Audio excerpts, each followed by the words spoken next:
दोस्तों, आज की वीडियो में हम आपको सलमा नाम की एक लड़की का एक दर्दनाक वाकया बताने वाले हैं जो हर शादीशुदा को जरूर सुनना चाहिए। दोस्तों, सलमा नाम की एक लड़की है जो लखनऊ की रहने वाली है। वो अपना एक दर्दनाक वाकया बयान करती है। सलमा कहती है कि मैं इबरत का नमूना हूँ। मैं वो बदनसीब लड़की हूँ जिसको उसकी करतूतों की सजा इस दुनिया में ही मिल गई है, बल्कि उस सजा को मैं अब तक भुगत रही हूँ। मैं नहीं जानती कि मेरी ये सजा कितनी बाकी है और मेरी ये सजा कब खत्म होगी और मुझे अल्लाह के यहाँ माफी मिलेगी या नहीं।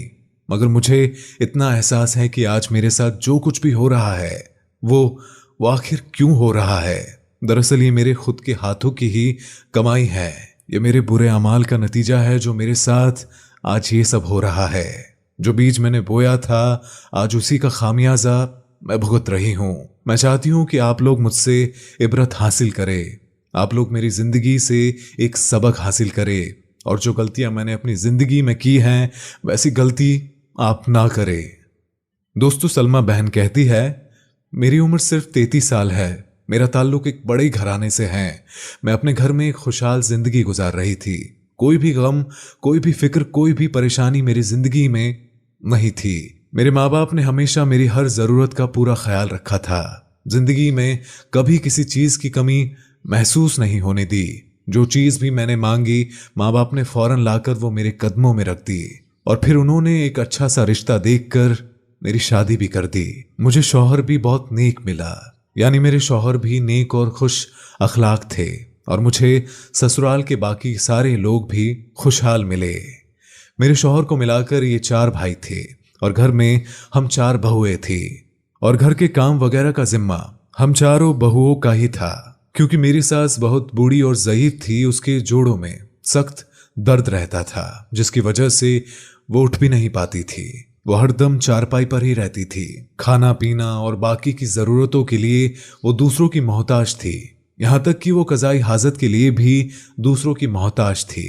यानी अगर उनको कोई पकड़कर उठा देता तो वो बैठ जाती, वरना वो हरदम सोई रहती थी। यानी मेरी सास इतनी ज्यादा मोहताज थी कि रोज उन्हें नाश्ता और दोपहर और रात के खाने के अलावा उनकी साफ सफाई का ख्याल रखना भी हम सब की जिम्मेदारी थी। एक दिन एक बहू उनका काम करती, दूसरे दिन दूसरी, तीसरे दिन तीसरी और चौथे दिन चौथी बहू उनका काम करती। वैसे तो ये काम बहुत मुश्किल था, मगर मुझे छोड़कर वो तीनों बहुएं बहुत अच्छी थी। वो तीनों इस काम को अच्छे से अंजाम देती थी, लेकिन मुझसे कभी कोई कोताही हो जाती थी। शुरू शुरू में मुझे सास को संभालने में बहुत परेशानी पेश आई। मैं सोचती थी कि खुदा ने मुझे किस बात की सजा दी है जो ये बुढ़िया मुझे मिली है। मगर ऐसे करते करते वक्त गुजरता चला गया और मेरी शादी को अब 6 महीने गुजर गए। तो उसके बाद मेरा दिल बुढ़िया की खिदमत से उठ गया और मेरा मन घबराने लगा कि मैं जब उनकी साफ सफाई करती तो मुझे घिन सी आने लगती। इस वजह से मैं चिड़चिड़ी सी हो गई थी। एक दिन मुझे बहुत गुस्सा आ गया। मैंने उन बहुओं से साफ साफ कह दिया कि मुझसे बुढ़िया की खिदमत का काम नहीं होगा और ये सुनकर मेरा शौहर समीर और घर के सारे लोग मुझसे नाराज हो गए। उसके बाद मुझे न चाहते हुए भी फिर से हाँ करनी पड़ी। जब भी मेरी खिदमत करने की बारी आती तो मैं अपनी सास को बहाने बहाने से सताने लगी। जैसे कि अगर वो कभी पानी मांगती तो मैं जानबूझकर देर कर देती। अगर वो मुझे आवाज देती तो मैं सुनकर भी अनजान बन जाती। कभी अगर वो कोई और चीज मांगती तो मैं उसे देने से इनकार कर देती थी। इस तरह वो मेरे खराब रवैये से बहुत तंग आ गई थी।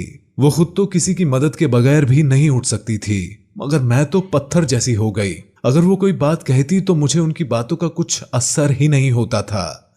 इस तरह अब हमारे बीच में रोज लड़ाई झगड़े होने लगे थे। मैं भी इनके साथ खूब जबान चलाने लगी थी। इनको बुरा भला कहती और हर तरह के ताने देने लग जाती। मगर वो तीनों बहुएं उसे बहुत खुश रखती थी और दिलो जान से उनकी खिदमत किया करती थी।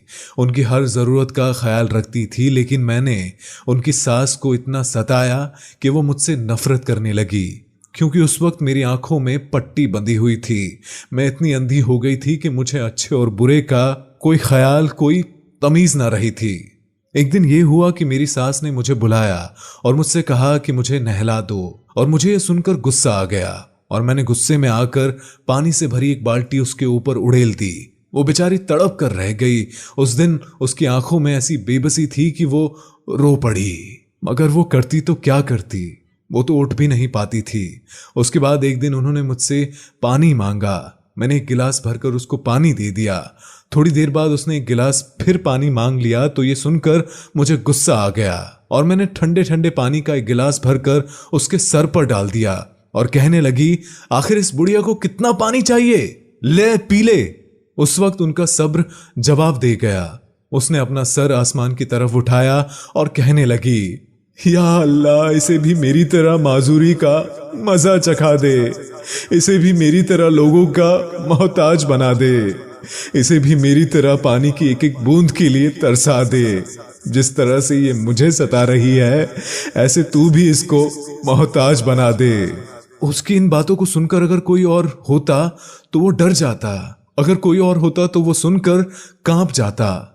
मगर मेरा तो ये आलम था कि मैं तो पास में खड़ी मुस्कुराती रही। अब हर रोज मैं इसी तरह से उसको रोज परेशान करने लगी और वो इसी तरह से वो मुझे रोज बद्दुआएं देने लगी, मगर मुझे उनकी बद्दुआ पर यकीन ही नहीं होता था। अब धीरे धीरे वक्त बदलता चला गया। कुछ दिनों के बाद उनकी बीमारी बहुत ज्यादा बढ़ गई।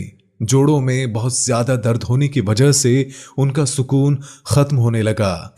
वो रातों को उठकर कराहने लगी। सब घर वाले उसकी तकलीफ महसूस करते और रोने लगते। फिर एक हफ्ते बाद उनका इंतकाल हो गया। मुझे उनके आखिरी दिनों में ये भी तौफीक ना मिल सकी कि उनके पास जाकर माफी मांग लेती, और बाकी के सब लोगों ने उनसे बारी बारी से जाकर माफी मांगी और उन्होंने सबकी कमियों और कोताहियों को खुले दिल से माफ भी कर दिया। शायद मुझ बदनसीब पर अल्लाह का गजब था। इनके इंतकाल के कुछ दिनों के बाद मैं अपने शौहर के साथ अपने एक रिश्तेदार के घर जा रही थी और रास्ते में हमारा एक्सीडेंट हो गया और यहीं से मेरी मुश्किलात का सिलसिला शुरू हो गया। एक्सीडेंट में मेरे दोनों पैर चले गए, जबकि मेरे शौहर को मामूली सी चोटें आई। डॉक्टर्स ने मेरा काफी दिनों तक इलाज किया, मगर मेरी हालत दिन ब दिन बिगड़ती गई। फिर उसके बाद डॉक्टर्स ने किसी बड़े हॉस्पिटल में ले जाने का मशवरा दिया। फिर मुझे दूसरे बड़े हॉस्पिटल में ले जाया गया। उसके बाद मुझे होशो हवास न रहा। मेरी वालिदा बताती है कि मैं कई दिनों तक बेहोश रही। डॉक्टर आते रहे और मेरा इलाज का सिलसिला जारी रहा। मैं 2 महीने तक अस्पताल में भर्ती रही। उसके बाद मुझे अस्पताल से फारिग कर दिया गया, लेकिन मेरी आजमाइश अभी खत्म नहीं हुई।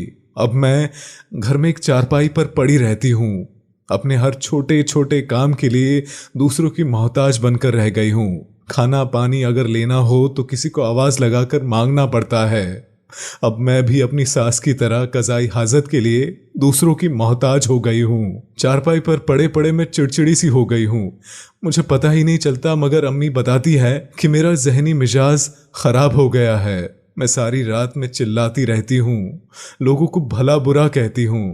मेरे नेक ससुराल वाले मुझे बर्दाश्त कर रहे हैं। कभी कभी अम्मी आकर भी संभाल जाती है, और आज मुझे अपनी बूढ़ी सास की बद्दुआओं ने जीते जी मार डाला। अब मैं ना जी सकती हूँ और ना ही मर सकती हूँ। मैं इस जिंदगी में बहुत परेशान हो गई हूँ और बेबसी महसूस कर रही हूँ। मैं अपने किए हुए कामों पर आज बहुत शर्मिंदा हूँ, मगर अब पछताने से क्या फायदा।